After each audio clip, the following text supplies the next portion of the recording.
નમસ્કાર વિદ્યાર્થી મિત્રો, હું છું આર્યન પટેલ અને તમે જોઈ રહ્યા છો ક્લેવર એકેડમી યુટ્યુબ ચેનલ। તો આજના વિડીયોની અંદર આજે આપણે જોવાના છીએ ધોરણ 11 વિષય સ્ટેટ તૈયારી કેવી રીતે કરવી, વિભાગ વાઇઝ ચેપ્ટર વાઇઝ ફાઇનલ એક્ઝામની બ્લુપ્રિન્ટ બતાવીશ 2025ની અંદર। આ બ્લુપ્રિન્ટ તમને ખૂબ જ હેલ્પફુલ રહેવાની છે, તો વિદ્યાર્થી મિત્રો વિડીયોને એન્ડ સુધી જોતા રહેજો। તો ચલો વિદ્યાર્થી મિત્રો, તમારો ટાઈમ વેસ્ટ ન કરતા વિડીયોની શરૂઆત કરીએ।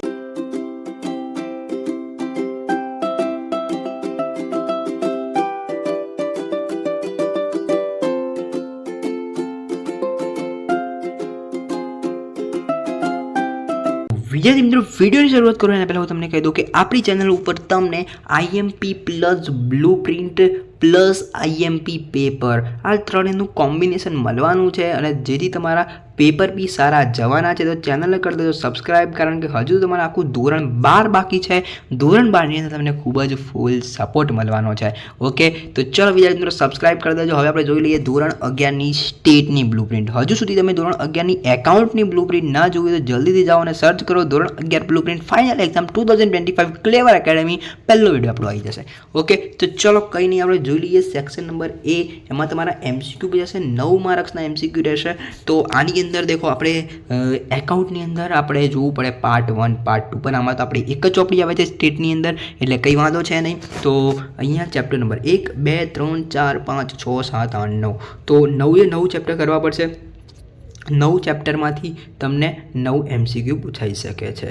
ઓકે, અને હું તો તમને એવું કહેતો હોઉં છું કે તમામ વિષયની અંદર એમસીક્યુ અને વીએસક્યુ તમામ ચેપ્ટરના કરો, પણ બધા એમસીક્યુ તો કરતા હોય છે પણ વીએસક્યુ કરતાં બધાને જોર આવતું હોય છે, એ તૈયાર કરો। ઓકે, એમાં તમને ફૂલ માર્ક્સ મળતા હોય છે।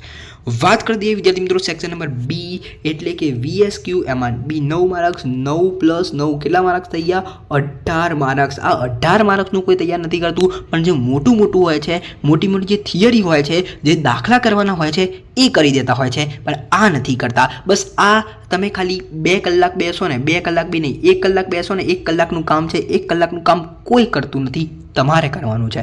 ઓકે, કારણ કે એક અડધા કલાકની અંદર એમસીક્યુ પતી જાય, એક અડધા કલાકની અંદર વીએસક્યુ પતી જાય, પણ વીએસક્યુ તો કોને તૈયાર જ નથી કરવા। તો વિદ્યાર્થી મિત્રો મારી સલાહ માનજો, વીએસક્યુને તૈયાર કરી દેજો। ચેપ્ટર 1 2 3 4 5 6 7 8 9, એટલે આ બી 9 માર્ક્સના તમારા થઈ જશે।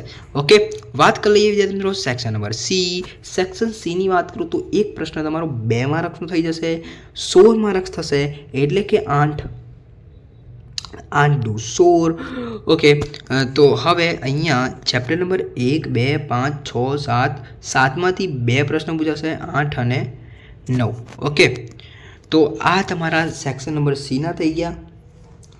ચેપ્ટર 1 2 5 6 7માંથી 2 પ્રશ્ન અને 8માંથી 9માંથી 1 2 3 4 5 6 7 8। ઓકે, એટલે આ 8 પ્રશ્નો તમારે તૈયાર કરવાના રહેશે સેક્શન નંબર સીમાંથી।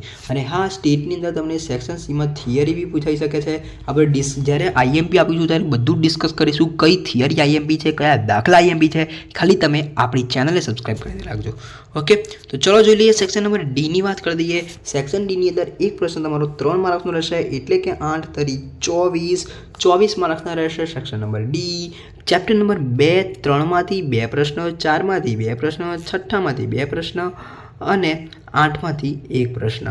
તો વિદ્યાર્થી મિત્રો જોઈ લેજો, જેથી આમાં તમને સેક્શન ડીની અંદર તો બધા લગભગ દાખલા જ પૂછાશે, કોઈ પ્રકારની થિયરી રહેશે નહીં। એટલે 1 2 3 4 5 6 7 8, આ થઈ ગયા 8 પ્રશ્નો, 8 × 24। વાત કરતી વિદ્યાર્થી મિત્રો સેક્શન નંબર ઈ। સેક્શન ઈની અંદર એક પ્રશ્ન 4 માર્ક્સનો રહેશે, એટલે કે ટોટલ 3 પ્રશ્નો હશે, 4 × 2 = 4 × 12, એટલે 12 માર્ક્સ થશે। ચેપ્ટર નંબર 2 4 અને 9 આ 3 તમારા પૂછાશે। બધા બીજું અને ચોથું ચેપ્ટર તો કરતા હોય છે, પણ 9મું ચેપ્ટર ગુણોત્તર શ્રેણી એ તૈયાર નથી કરતા। તો વિદ્યાર્થી મિત્રો એ ચેપ્ટર બી હોય છે, ચેપ્ટર તૈયાર કરી દેજો, એકદમ ઇઝી જ છે। ઓકે, વાત કરી દઈએ section number F. Section number એફની વાત કરું તો એક પ્રશ્ન તમારો 5 માર્ક્સનો રહેશે, ટોટલ 10 માર્ક્સ રહેશે, અને ચેપ્ટર નંબર 3 અને ચેપ્ટર નંબર 5 આ 2 એકદમ ઇઝી ચેપ્ટર છે, તૈયાર કરી દેજો, બરાબર। તો સેક્શન એફ સુધી આપણે પતાવી દીધું છે, અને ટોટલ 80 માર્કનું તમારું પેપર આવશે અને આપણા આઈએમપી બી જલ્દીથી આવી જશે. આપણી ચેનલને સબસ્ક્રાઈબ કરીને રાખજો.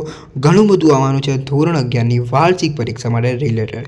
ઓકે, તો ચલો વિદ્યાર્થી મિત્રો મળીશું નેક્સ્ટ વિડીયોમાં. ત્યાં સુધી good bye, take care, all the best.